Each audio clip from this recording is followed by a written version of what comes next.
Assalamu alaikum all of you. Our last class we discussed third chapter, Resistance and First War of Indian Independence. Our last class we conclude our third chapter. Today we discuss fourth chapter, India towards a new era. Read the passage.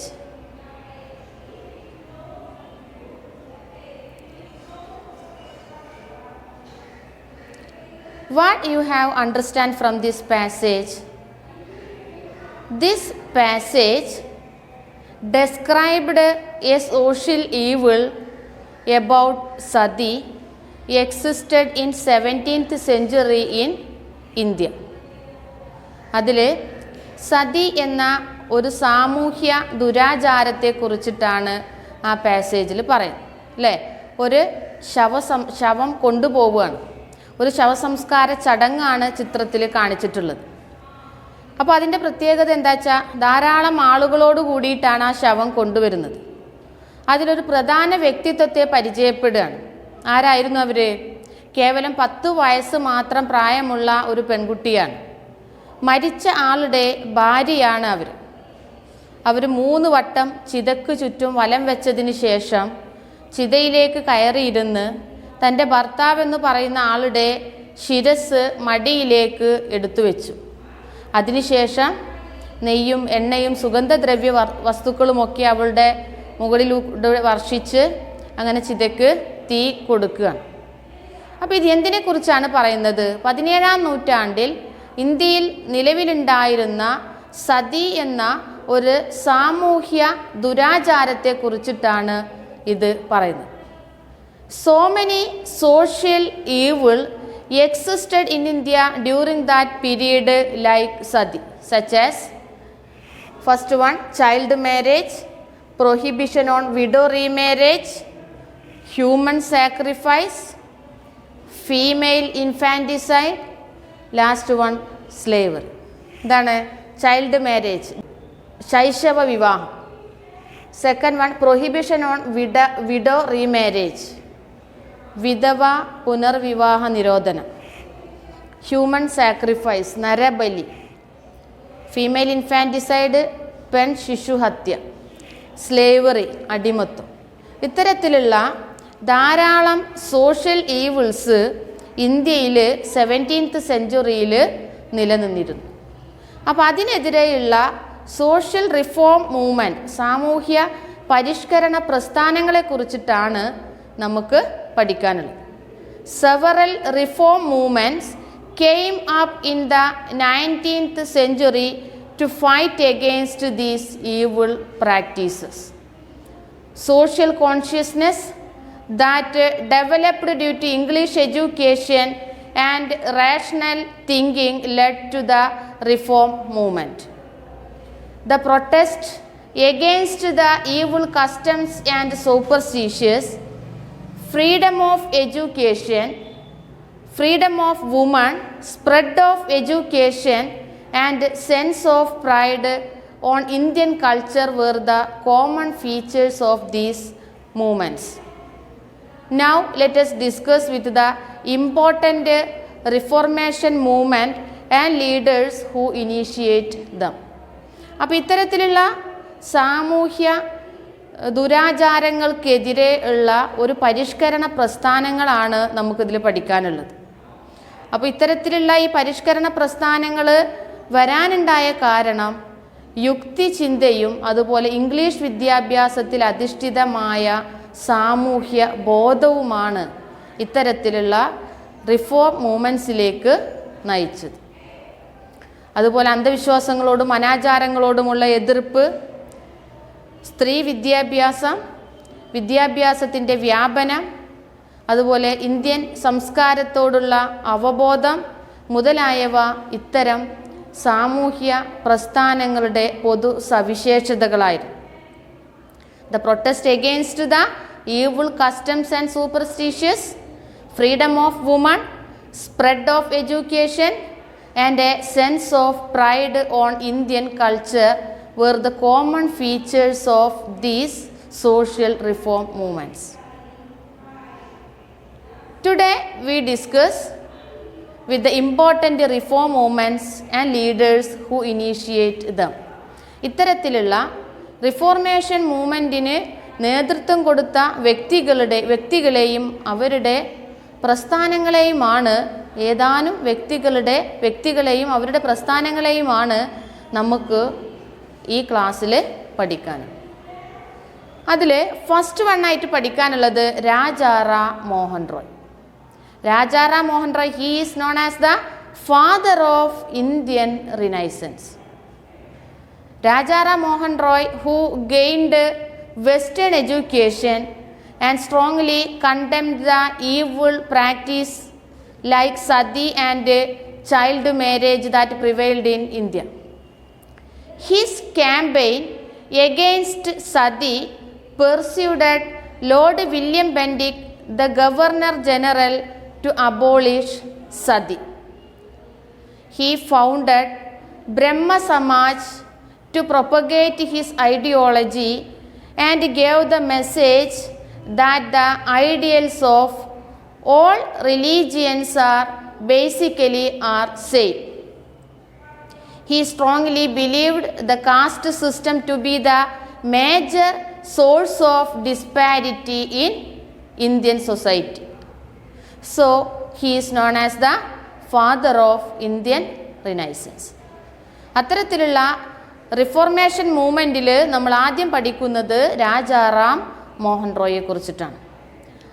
Rajaram Mohan Roy western education നേടിയ വ്യക്തികളിൽ ഒരാളായിരുന്നു. അദ്ദേഹം child മാരേജിനെതിരായിട്ടും അതുപോലെ സതി എന്ന social ഈവിളിനെതിരായിട്ടും പ്രയത്നിച്ച വ്യക്തിയായിരുന്നു. അതിനുവേണ്ടി അദ്ദേഹം സ്ഥാപിച്ച സംഘടനയാണ് ബ്രഹ്മ സമാജ്.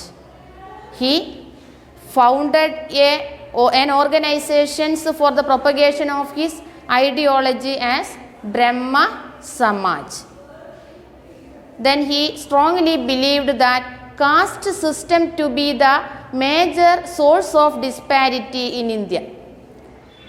കാസ്റ്റ് സിസ്റ്റമാണ് ഇന്ത്യയിലെ അനൈക്യത്തിന് കാരണമെന്നാണ് അദ്ദേഹം വിശ്വസിച്ചിരുന്നത്. അപ്പോൾ അതിനു വേണ്ടിയിട്ട് അദ്ദേഹത്തിൻ്റെ ഈ ക്യാമ്പയിൻ, സതി അബോളിഷ് ചെയ്യാനുള്ള ഈ ക്യാമ്പയിനിൽ ആകൃഷ്ടരായി വില്യം ബെൻറ്റിക്, ഗവർണർ ജനറലായിരുന്ന വില്യം ബെൻറ്റിക്കാണ് സതി അബോളിഷ് ചെയ്ത്. അപ്പോൾ who is known as the father of Indian renaissance എന്ന് ചോദിച്ചാൽ നമ്മൾ എന്താ പറയുക? എന്താണ് അതിൻ്റെ answer? Rajaram Mohan Roy. Who abolished sati? William Bentinck. അതാണ് ഫസ്റ്റത്തെ വ്യക്തിത്വത്തെ നമുക്ക് പഠിക്കാനുള്ളത്, Rajaram Mohan Roy. Rajaram Mohan Roy, who gained western education, strongly condemned the evil practices like sati and child marriage that prevailed in India.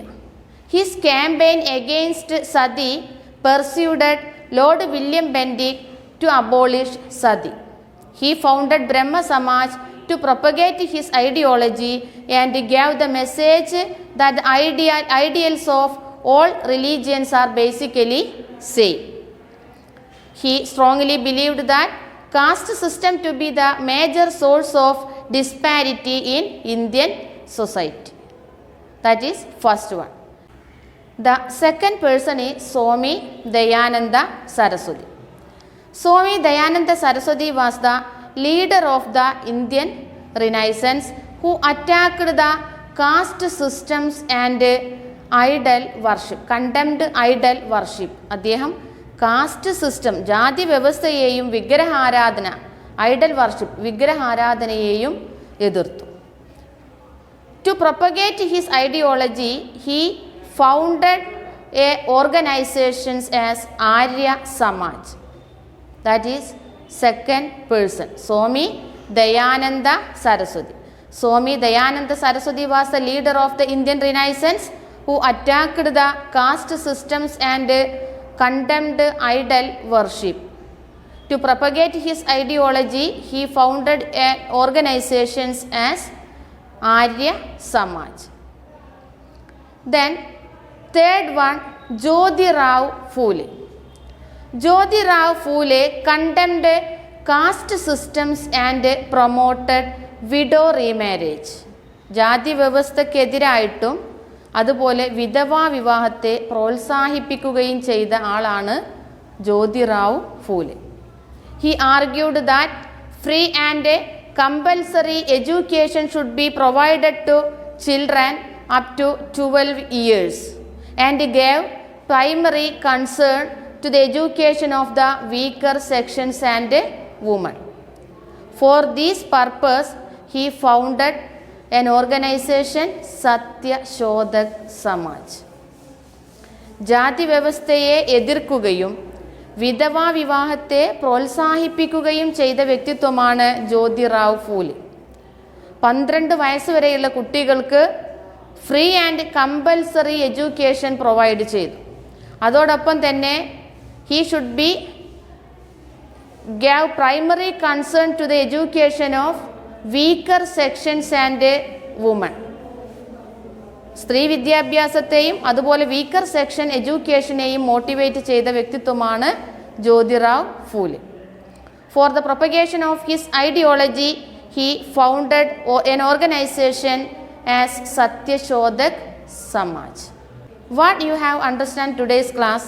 First we discussed some of the social evils existed in India. The first one, child marriage, prohibition on widow remarriage, human sacrifice, female infanticide, last one slavery. പിന്നീട് നമ്മൾ പഠിച്ചത് ഇത്തരം social ഈവിൾസിനെതിരെയുള്ള പ്രൊട്ടസ്റ്റാണ്. അതിലേക്ക് നയിച്ച കാരണങ്ങളാണ് നമ്മൾ പറഞ്ഞത്. എന്തൊക്കെയായിരുന്നു? ഇംഗ്ലീഷ് എഡ്യൂക്കേഷൻ, അതുപോലെ റാഷണൽ തിങ്കിങ്, അതിൻ്റെ വ്യാപനമാണ് ഇത്തരത്തിലുള്ള സോഷ്യൽ റിഫോം മൂവ്മെൻറ്റിലേക്ക് നയിച്ചത്. അതുപോലെ ഇതിനോടുള്ള എതിർപ്പ്, ഈ അന്ധവിശ്വാസങ്ങളോടും അനാചാരങ്ങളോടുമുള്ള എതിർപ്പ്, സ്ത്രീ വിദ്യാഭ്യാസം, woman education and spread of education, sense of pride on Indian culture were the common features of these social reform movement. ഇതൊക്കെയായിരുന്നു ഇതിൻ്റെ പൊതു സ്വഭാവങ്ങൾ, ഇതിനെതിരെ പ്രവർത്തിക്കാൻ വേണ്ടിയുള്ള കാരണങ്ങൾ. അതിൽ ഫസ്റ്റ് വ്യക്തിത്വമായിരുന്നു നമ്മൾ പഠിച്ച Rajaram Mohan Roy. He founded an organization, Brahmo Samaj, to propagate his ideology. Then second one, Swami Dayananda Saraswati as the leader of the Indian Renaissance who attacked caste system and condemned idol worship. He founded an organization, Arya Samaj, to propagate his ideology. Then third one, Jyotirao Phule. Jyotirao Phule condemned caste systems and promoted widow remarriage. And he argued that the education should be provided, free and compulsory education should be provided to the 12 years of the 12 years children, and he gave primary concern to the education of the weaker sections and women. He founded an organization to propagate his ideology as Satya Shodak Samaj. Okay, I hope all of you understand today's class. Thank you. Assalamu alaikum.